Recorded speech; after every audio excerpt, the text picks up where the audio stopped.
Hey guys, Peter here to tell you about the latest from Earthside, Let the Truth Speak, out November 17th on Mascot Label Group. This album has 10 tracks, 78 minutes in length, and this is the band's second full-length studio album. They are an American prog rock band. Even before I pressed play, I was wondering about this record. I was wondering about the design. 10 songs, 78 minutes.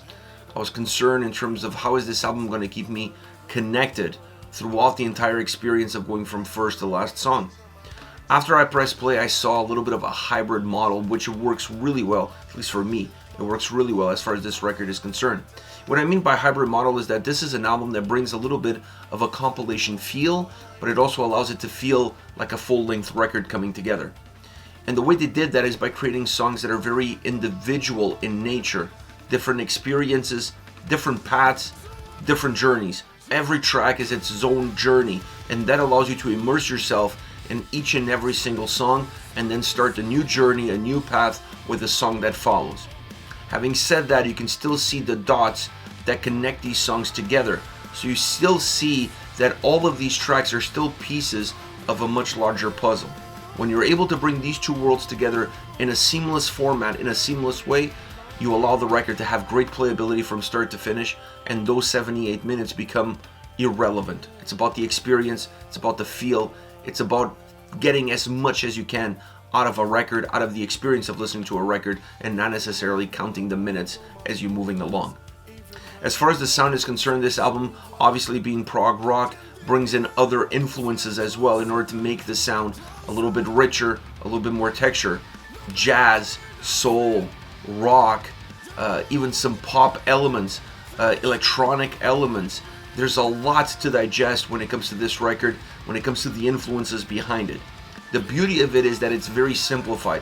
You never feel like this album complicates itself, considering how much it has and how rich and diverse it is. You listen to the record in a way that the sound comes across easy to digest, easy to process, easy to understand, easy for you to see the layers, easy for you to see the richness of the sound, and then connected with it. And I think the reason for that also comes from the production. Great production behind this album. It cleans up the sound extremely well. It allows you to see the influences of the different instruments, of the different elements of the band coming into play, and then the influences from the outside, the sonic influences that come in order to give a very specific fingerprint to every single track. Understanding that you can create complex music without making it sound very complicated. This album is exactly that. Complex music that feels oversimplified. Now, when you start to dive into this record, I think one of the elements that jumps out immediately are the keys. The electronic sound of this album is predominant on every song. Not in every song in terms of taking the lead or being a main player, but I don't think there's a song on this record where those elements don't play some sort of role, either by adding melody, by bringing a little bit of more darkness, or even having an impact on the overall atmosphere of the songs. So it definitely becomes one of those points that you can connect between each and every single song, regardless of how different the world is around it. And that goes back into that structure. Now, when it comes into the guitars, I really enjoy the guitar sound on this album. It's very rich, it has great execution, and the heaviest side of the album is represented by that guitar sound, and the more proggy, the more melancholic side of this record is also represented by that same guitar sound. So it's a very diverse palette as far as the guitars are concerned, as far as the execution goes, and what they bring to the table. But definitely one of the richest, one of the most dynamic elements, not necessarily within songs, but definitely from song to song.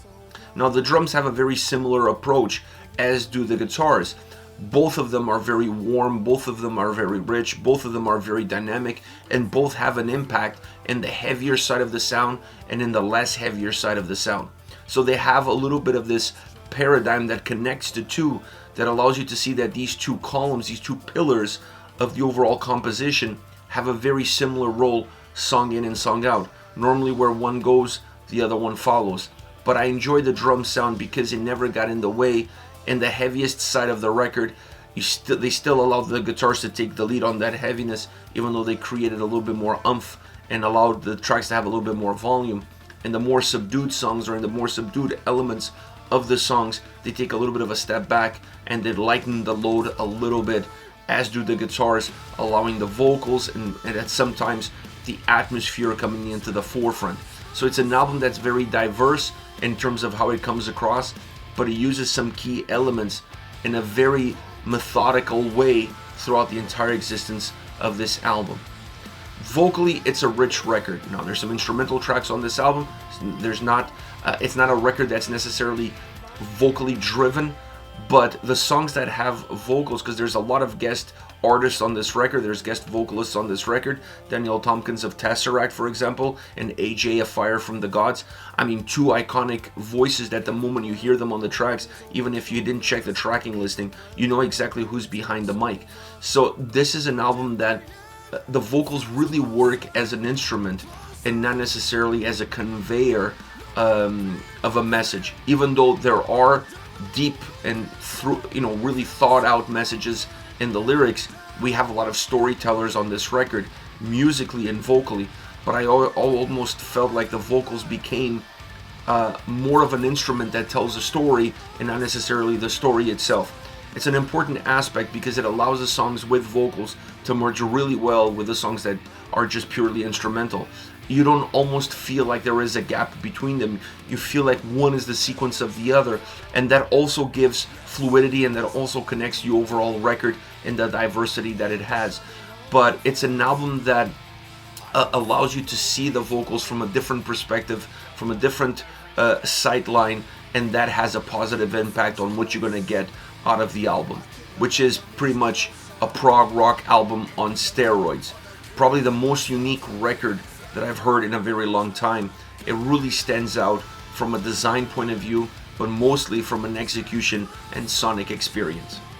As far as favorite songs are concerned, I want to start off with But What If We Were Wrong. This is the opening track on the record. It's an instrumental song, and the way that it starts almost like the raindrops falling down. You see that in the sound and in the atmosphere that it creates. Then you start to feel like the track is gradually building up, providing a little bit more elements, providing a little bit more texture, but that nature feel that the track started off with never really dissipates, it never really goes away, it becomes integrated into the overall experience. You start to see the guitars also picking up a little bit more volume, becoming a little bit more heavy. You still have some atmospheric elements that complement that sort of experience. And then you reach a time in the track where there's a little bit of a pause, and with that pause, with that break, with that dying out, you have a rebirth. And then from that rebirth, you see the last third of the track having a much bigger volume, feeling a lot heavier, a lot more aggressive, not necessarily aggressive in terms of intensity, but aggressive in terms of how the volume moves and how the heaviness moves with that same volume. But then towards the end, you start to see that energy dissipating once again. The balloon starts to be deflated once again, and you start to move more towards that nature feel, that raindrop experience, atmosphere of sound that you got at the beginning, allowing the track to have a climax, to have a post-climax, declining, and then going back into how everything started, going full circle. Next we have Tyranny. This song has a great heavy sound and has a great bass sound as well that allows the track overall to have a very warm experience. The vocals add an emotional calibration to this track. I think it's a song that musically has an emotional fingerprint to it, but the vocals help define what that fingerprint is all about, or at least the size of said fingerprint. A track that grows, expands, and when you see the growth in sound and you see the expansion in sound, you see the vocals are following that same pattern throughout. As the song becomes bigger sound-wise, so do the vocals. The range expands, it becomes a little bit more intense. The backing vocals really help with that volume, with that texture. So it's a track that's constantly moving up and down, becoming bigger, becoming smaller, becoming bigger, becoming smaller. And you see that dynamic both musically and vocally. Really interesting as far as the dynamics of the track itself. It's also a song that has some underlying darkness to it. You see it in the sound, you see it in how it feels, but mostly you also feel that in the vocals. The vocals come across at times a little bit depleted, and when you have that experience, that almost defeated experience to it, it adds a dark vibe to how they come across, to their tonality, to their delivery. Really interesting song. I love that it has these really bright highs, but it also has these really dark, melancholic lows. Last but not least, Denial's Aria. Vocally, this song is very haunting, and I think this is one of the tracks that really stands out to me from a vocal standpoint, because I felt more connected with the instrumental side of the record all around than I did with the vocals. The vocals, like I said, felt just like another instrument to me. But this song was different. This song, the sound takes a back seat to everything else that is happening. It's more about the vocals, it's more about what they offer, the experience that they give, how they control the moments of the song, and how they push the listener throughout the entire track. The sound is there as a soundtrack, as a backdrop, in order to set the stage for what the vocal performance is all about, in terms of the emotion, in terms of the intensity, in terms of the warmth that comes from it.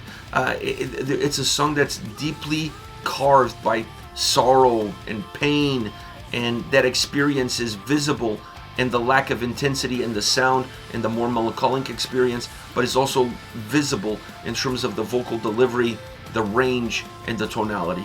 Great track, great atmosphere all around, in a song that really stands out in a sea of great instrumental tracks, in a sea of great sonic driven tracks. You have a track that really removes all of that, or doesn't remove it, but allows it to be secondary to what the vocals bring to the table, to what the vocals bring to the forefront. I don't necessarily see the vocals here as much of an instrument, but rather as a way of painting a much vivid picture of what the lyrical content, the sound, and atmosphere is all about. This is it, Earthside, Let the Truth Speak, out November 17th on Mascot Label Group. Let me know your thoughts on the band, on the singles. Use the comment section below. I'll be reading those and getting back to you. Take care, guys.